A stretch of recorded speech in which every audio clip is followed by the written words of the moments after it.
आप इतनी बड़ी नेता हैं कि जॉर्ज ट्रंप आपसे छोटे हैं, पुतिन छोटे हैं, दुनिया के सभी नेता छोटे हैं, नरेंद्र मोदी तो कुछ है भी नहीं। आप 4 साल से प्रवक्ता बनकर देश की राजनीति में क्या गंदी भाषा का प्रयोग करिए, देश देख रहा है। आपने अपने व्यक्तित्व को गिरा लिया है। मैं टिप्पणी नहीं करता हूँ जिस ढंग से आपने नरेंद्र मोदी जी भारत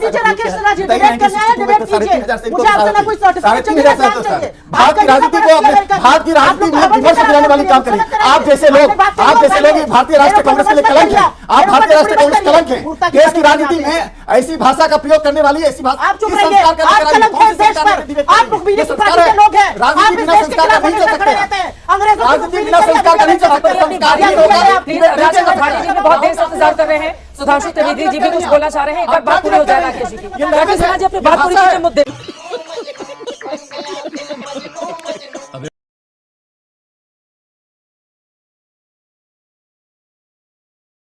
बस मैं संक्षेप में बता देता हूं। एक तो मुझे बड़ी प्रसन्नता हुई कि कहते कहते सुप्रिया जी के मुंह से आ गया कि न्यूक्लियर थ्रेट पर तो जो मैंने कहा था उसे उन्होंने साबित कर दिया, इसलिए मैं मुस्कुराया था कि न्यूक्लियर थ्रेट पर तो भारत के बयान पे भरोसा है, मगर सो कॉल्ड मध्यस्थता पे ट्रंप के बयान पे भरोसा है। आधा ट्रंप का चाहिए, आधा यहां चाहिए। और यूएन सिक्योरिटी काउंसिल की बात करने वालों को याद रखना चाहिए, पाकिस्तान ने यूएन सिक्योरिटी काउंसिल में भारत के विरुद्ध जो डोजियर दिया उसमें राहुल गांधी का बयान कोट किया है।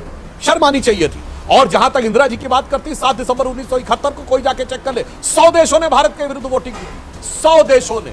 सोवियत रूस ने हमारे पक्ष में वीटो किया, आधा दर्जन बार वीटो किया। और वो क्यों किया और उसका क्या हुआ वो अलग बात थी। 93,000 प्रिजनर ऑफ वॉर थे, उसके बाद हम पीओके नहीं ले पाए, छोड़िए। 54 प्रिजनर ऑफ वॉर अपने छुड़वा नहीं पाए, वो छोड़िए। छम में 160 किलोमीटर आ गया था, वो सरेंडर कर दिया वापस पाकिस्तान को। और 13,000 किलोमीटर हमारा पंजाब और सिंध का था, वो सरेंडर कर दिया पाकिस्तान को। बेनजीर भुट्टो ने अपनी किताब डॉटर ऑफ द ईस्ट में लिखा है कि जब वो लोग शिमला के से जाके रावलपिंडी में उतरे, बोलिए नहीं, जो दर्शक जाके चेक कर लेगा। आप लोग तेरे व्हाट्सएप पे नहीं बोलता हूं, किताब के साथ बोलता हूं। सुन लीजिए, आप सारे दर्शक जाकर चेक करें। बेनजीर भुट्टो ने यह बात कही है, फिर देखिए बोलने लगती है नई बातें नहीं, आपके पास नहीं। फैक्ट के साथ बोलिए, कोई समस्या की बात नहीं। अरे भाई सुनिए, और उन्होंने कहा कि इतनी खुशी थी रावलपिंडी में कि जो हम जंग हारे थे कूटनीति पे सब जीत के वापस आ गए। और 19 नवंबर 1962 को जवाहरलाल नेहरू ने कैनेडी को लेटर लिखा कि हमें आपकी सेना का, वायुसेना का स्क्वाड्रन चाहिए, आप ही के पायलट चाहिए, आप हमारी एयरफोर्स की स्क्वाड्रन का कमांड संभालिए। और ये 2010 में डिक्लासिफाइड हुआ है। उस समय के हमारे राजदूत ने लिखा कि मेरा सर शर्म से झुका जा रहा था जब मैं देने के लिए जा रहा था, इसलिए 20 नवंबर को अमेरिका ने हमारे पक्ष में आके 62 के चीन के युद्ध के समय किया था। इसलिए छोड़िए, सरेंडर का कैलेंडर बहुत पुराना है। जो आप ये देख लीजिए, 2023 में लोकतंत्र के नाम पे सरेंडर, 2011 में राहुल गांधी ने कहा 15 जुलाई 2011 को आतंकवाद को रोकना संभव नहीं है, आतंकवाद के लिए सरेंडर। 26/11 के बाद शर्मल शेख में न्यूट्रल डेस्टिनेशन पे कहा आतंकवाद से शांति वार्ता प्रभावित नहीं होगी, सरेंडर आतंकवाद के आगे। 1971 मैंने बता दिया, 65 में हाजी पीर का धरना सरेंडर, 1962 में क्या क्या नहीं सरेंडर, 1960 में सिंधु नदी का 80% जल सरेंडर, 1948 में आधा कश्मीर सरेंडर, और 1947 में 1/3 हिंदुस्तान जिन्ना को सरेंडर। ठीक है, अब मैं बाकी मेहमानों के पास जाऊंगी। ठीक है, अब बाकी मेहमानों के पास। राकेश सिन्हा जी, आपके पास आते हुए राहुल गांधी की ओर से यह भी कहा गया कि 1971 में फोन नहीं आया था, बल्कि अमेरिकी जहाज आए थे, लेकिन इंदिरा जी उनके सामने नहीं झुकी और मौजूदा सरकार ने सरेंडर कर दिया। राकेश सिन्हा जी, देखिए, 1971 में जो शिमला समझौता हुआ था वो दस्तावेज कोई वॉल्यूम्स में नहीं है, सिर्फ 2 पैराग्राफ में शिमला समझौता हुआ। पुलिस को गूगल पे जाके पढ़ सकते हैं। शिमला समझौते में इंदिरा गांधी जी की बाध्यता क्या थी देश को बताते हैं। भारत की सेना ने पाकिस्तान की जमीन को अपने शौर्य से और पाकिस्तान के अत्याचार को पराजित करते हुए लगभग 21,000 वर्ग किलोमीटर जमीन, एग्जैक्ट डाटा मैंने ठीक से याद नहीं है, हो सकता है 15,000 स्क्वायर किलोमीटर भी हो, जमीन कब्जा किया था। किसके दबाव में उन्होंने जमीन छोड़ दी थी? तभी यह नारा लगा था देश में, मुझे याद है भारतीय जनसंघ ने उसको नारा दिया था, देश नहारी फौज नहारी, हारी है सरकार हमारी। आपने जमीन छोड़ दिया।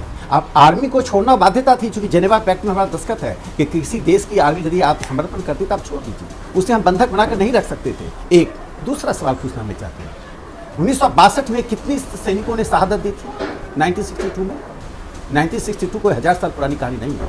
3,250 भारत के जवानों ने शहादत दी थी सीमा पर। 3,250, 1962 का डाटा बता रहा हूँ, जब हमारी जनसंख्या कितनी थी, आज से अभी से आधी जनसंख्या थी। 850 सैनिकों गंभीर रूप से घायल हुए। ये सरकारी आंकड़े हैं, लेकिन वास्तविक आंकड़ा जो कहा जाता है, जो हमें बोलना नहीं चाहिए यद्यपि, लेकिन चूंकि आज इस तरह का विमर्श हो रहा है, 8,000 सैनिकों की शहादत हुई थी। 8,000 5,000 सैनिकों की शहादत ने सरकार ने छिपा दी।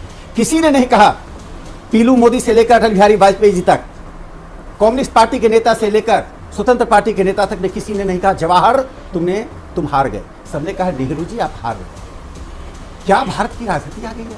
मुझे तो राहुल गांधी जी जो कह रहे हैं ट्रंप की बात उससे ज़्यादा हैरत होती है। और मैं कि जो लैंग्वेज के नरेंद्र सरेंडर, क्या बात है। और सुप्रिया जी ट्रंप के बारे में ट्रंप कह रहा है, अरे ट्रंप हिटलर नहीं है, पुतिन हिटलर नहीं है। हम ट्रंप के बारे में ट्रंप कह रहे हैं। भारत की राजनीति विमर्श में अब भाषा को यहाँ गिरा देंगे। मैं एक जॉर्ज ऑरवेल को कोट करूंगा। जॉर्ज ऑरवेल ने इंग्लिश लैंग्वेज एंड पॉलिटिक्स, मैं नहीं करती अमेरिका की गुलामी। मेरे देश के लोगों को हथकड़ी लगाकर भेजता है, मैं उसको सर यही आप बहुत आप करिए अमेरिका की गुलामी। आप की गुलामी आपको जो कहना आप भी भगवान बना सुप्रिया जी, जब आपकी बारी आएगी आप बोलिएगा प्लीज, ठीक है। जब आप आरोप लगा रहे थे वो शांति से सुन रहे थे, मैं बोलूंगी ऐसे। ठीक है, हाल का बयान भी सुप्रिया जी फिर याद आता है जब राहुल गांधी की ओर से कहा गया था दुनिया का सबसे पुराना लोकतंत्र है वो भारत में आकर हस्तक्षेप करे लोकतांत्रिक मामले में। ठीक है, राजकुमार भाटी जी के पास भारत की राजनीति में अपनी बारी बोलिए। राकेश जी प्लीज। देखिए, मैं व्यक्तिगत टिप्पणी नहीं कर रहा हूँ, ये व्यक्तिगत टिप्पणी नहीं है। जब हम सार्वजनिक मंच पर बोलते हैं तो बोलने वाले चाहे आप हों या मैं हूँ, चाहे भारत के प्रधानमंत्री हों या राहुल गांधी जी हों, भाषा क्या होती है बताता हूँ। जॉर्ज ऑरवेल ने जो 1946 में लेख लिखा उसमें कहा था कि भाषा का इतना महत्व है, यह bad language can be as bad as the weapons of mass destruction. अरे आप बोलने दीजिएगा क्या? मैं डिबेट छोड़ देता हूँ, बोलिए। नहीं बोलिए, आप अपनी बात खत्म कीजिए, फिर राजकुमार भाटी जी के पास आए। कैसी आप हैं? अपनी कौन सी भारत की राज नहीं बोलिए। मैं अपनी बात कर दूं। आप इतनी बड़ी नेता हैं कि जॉर्ज ट्रंप आपसे छोटे हैं, पुतिन छोटे हैं, दुनिया के सभी नेता छोटे हैं, नरेंद्र मोदी तो कुछ है भी नहीं। आप 4 साल से प्रवक्ता बनकर देश की राजनीति में क्या गंदी भाषा का प्रयोग करी है देश देख रहा है। आपने अपने व्यक्तित्व को गिरा लिया है। मैं टिप्पणी नहीं करता हूँ जिस ढंग से आपने नरेंद्र मोदी जी की भाषा का प्रयोग किया है। भारत की राजनीति में विमर्श गिराने वाली काम करें। आप जैसे लोग भारतीय राष्ट्रीय कांग्रेस के लिए कलंक हैं। आप भारतीय राष्ट्रीय कांग्रेस कलंक हैं। देश की राजनीति में ऐसी भाषा का प्रयोग करने वाली ऐसी भाषा आप चुप रहिए। आप कलंक हैं देश पर। आप मुखबिरी की पार्टी के लोग हैं। राजनीति बिना संस्कार का नहीं चल सकते। अंग्रेजों बिना संस्कार का नहीं चल सकते। प्लीज राजकुमार भाटी जी भी बहुत देर से इंतजार कर रहे हैं। सुधांशु त्रिवेदी जी भी कुछ बोलना चाह रहे हैं। एक बार बात पूरी हो जाए राकेश जी की। राकेश सिन्हा जी अपनी बात पूरी कीजिए मुद्दे पर। ठीक है, ठीक है, मुद्दे पर नहीं। जब आप बोल रही थी वो शादी से आपकी जब बारी आएगी उनके आरोपों पर जवाब आप दे दीजिए। प्लीज उनको बोलने दें, प्लीज उनको बोलने दें। अपनी बात करें, अपनी पार्टी की बात करें। ये क्या मैं करें? मुझे चारित्रिक सर्टिफिकेट यहाँ पर बिल्कुल ना देखो। मैं कोई से सर्टिफिकेट लेने नहीं आई हूँ। ये होंगे अमेरिका के गुलाम, मैं बिल्कुल नहीं हूँ। ठीक है, ये होंगे अमेरिका के गुलाम, मैं नहीं हूँ। नहीं, आप तो महात्मा गांधी और सरोजिनी नायडू से भी बड़ी हैं, इसलिए मैं आपको नतमस्तक होता हूँ। आप बड़े हैं, आपके सामने मैं हाथ जोड़ता हूँ। आपसे डिबेट करना अपने आप को अपने स्तर गिरा देना। मुद्दे पर आ जाते हैं, छोड़ दीजिए प्लीज। अपने मुद्दे पर बोलेंगे प्लीज। ये सही नहीं है। सुप्रिया जी देखिए, ठीक है, प्लीज अपने मुद्दे पर आ जाते हैं। राकेश जी प्लीज मुद्दे पर आ जाते हैं, मुद्दे पर जवाब। मैं अपनी बात कर दूं। देखिए, जर्मनी में एक कंपटीशन होता है, वहाँ लिंग्विस्टिक सोसाइटी करती है, जिसमें अनवर्ड कंपटीशन है, जिसका नाम अनवर्ड जी। किन शब्दों को मास डिस्कोर्स से बाहर किया जाए। और जर्मनी में 2016 में 700 ऐसे वर्ड की सूची बनी और हर साल एक वर्ड को गायब किया जाता है। आज हम किस स्थिति में भारत की राजनीति बता रहा हूँ। जो अभी विपक्ष है, पोस्ट फैक्ट यानी तथ्यों से ऊपर जाकर बात करना। और मैं अंत में जॉर्ज ऑरवेल को कोट करके अपनी बात समाप्त करता हूँ। जॉर्ज ऑरवेल ने कहा था, political language was designed to make lies sound truthful and murder respectable and to give an appearance of solidity to pure wind. यानी कि इसका हिंदी है कि पॉलिटिकल लैंग्वेज आज विपक्ष ऐसा यूज कर रहा है कि जो तथ्य है उसको झूठ बना दिया जाए, जो सॉलिड चीज है उसको हवा की तरफ बता दिया जाए लोगों को। राहुल गांधी कहते भारत सरेंडर किया। पूरी दुनिया ने भारत को देखा है कि भारत अपनी ताकत दिखाई है। और नरेंद्र मोदी जी की हैसियत की बात एक लाइन में कहकर मैं समाप्त करता हूँ। सत्ता में आने के 4 महीने बाद 11 दिसंबर को 2014 को यूनाइटेड नेशन ने योग को अंतर्राष्ट्रीय योग दिवस घोषित किया।